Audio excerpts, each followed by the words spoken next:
The NBA 2K basketball games have been around for a very long time. Don't get me wrong, NBA 2K20 is a pretty good game when it comes to the gameplay and you push all of the issues aside. But I want to take a trip to the past and revisit a 2K that I personally didn't think got enough credit.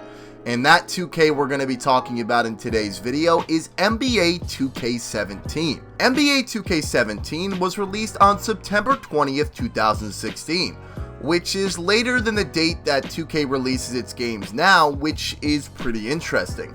Nonetheless, NBA 2K17 released, and the common feedback about this game is that people didn't really enjoy it. I mean, this game got slandered a lot, and I probably did some of that too. Most people were just not a fan of this game, but I bet if you ask them now, they would say that they miss NBA 2K17 and they wish they could go back. I mean, I personally think that too, but that's what happens with most 2Ks besides NBA 2K18. Now, obviously NBA 2K17 has been forgotten about for some time. There were some good and bad things about this game during its life cycle.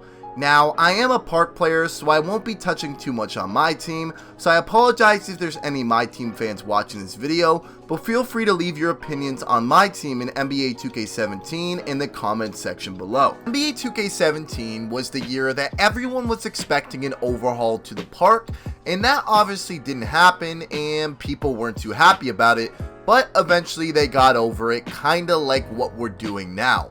Also, that was the year that Ronnie straight up lied about underwater parks and Yeezys. Ronnie lying, imagine that. No way. Now, this put a bad taste in people's mouth at the very start of NBA 2K17, so people already had a negative outlook on the game as soon as it launched. This was the year that archetypes were introduced, and most people didn't really like that idea from what I could remember. Now, I could be wrong, keep in mind that this was a very long time ago. Regardless, people felt that this was where the balancing in 2K, especially when it came to my park, started to fall apart, and the introduction of archetypes were the beginning of the downfall for the park community. Now, NBA 2K17 definitely had its issues, including screens being extremely OP. I don't know if you guys remember, but Brick Wall was so annoying to try to get around. Ankle breakers were extremely OP, especially with the playmaking grand badge. Double tapping square/B, also known as dexing, allowed you to have an unrealistic movement from a standing still position. So you would go instantly from one side to another. It was almost impossible to guard, meaning your opponent would be wide open and more than likely would green their shot. Overall, defense was pretty hard to play, but that was probably just because offense was so OP and easy to play. Nonetheless, NBA 2K17 to me was an extremely fun game. I could sit in the park and spend endless amounts of hours playing with my friends or streaming the game. The affiliations really added an experience even though people weren't too happy that we didn't get new parks.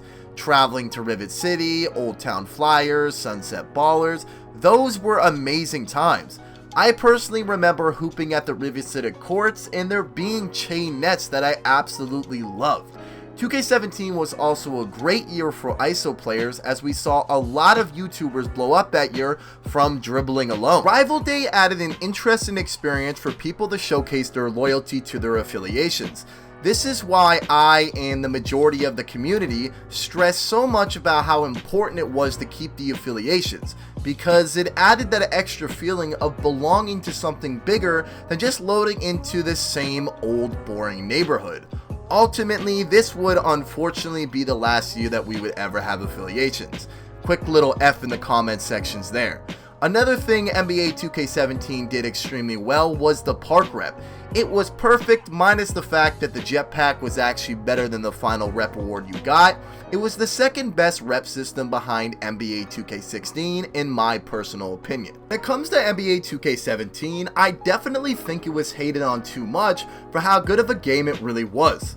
I don't think we appreciated it enough, but as mentioned, that's what happens with most 2Ks we play. The new one comes out and then we miss the previous one that was released. I imagine some people are missing NBA 2K19 right about now. The endless amounts of fun I had on NBA 2K17 was amazing, and not to mention how involved the community was at the time. The community was absolutely lit. Where do you guys rank NBA 2K17 in terms of 2Ks? Did you guys enjoy it? Did you guys hate it? Well, I slandered the game at the time, but in my personal opinion, I really enjoyed the game. Now, I've asked this multiple times on my Twitch streams or on Twitter, where people rank certain 2Ks. 2K17 usually comes in at the 3rd or 4th spot, and I think that's a reasonable place for it in my personal opinion. What do you guys think? Leave your comments and your thoughts in the comment section below. Once again, guys, thank you very much for watching this video, and thank you very much for the support. If you guys enjoyed this video, drop a like, and once again, don't forget to subscribe to the channel if you guys are new and you enjoy these kind of topics revolving around 2K. With that being said, that is going to bring the video to an end. Thank you guys very much for watching. I'll see you guys next time, and peace!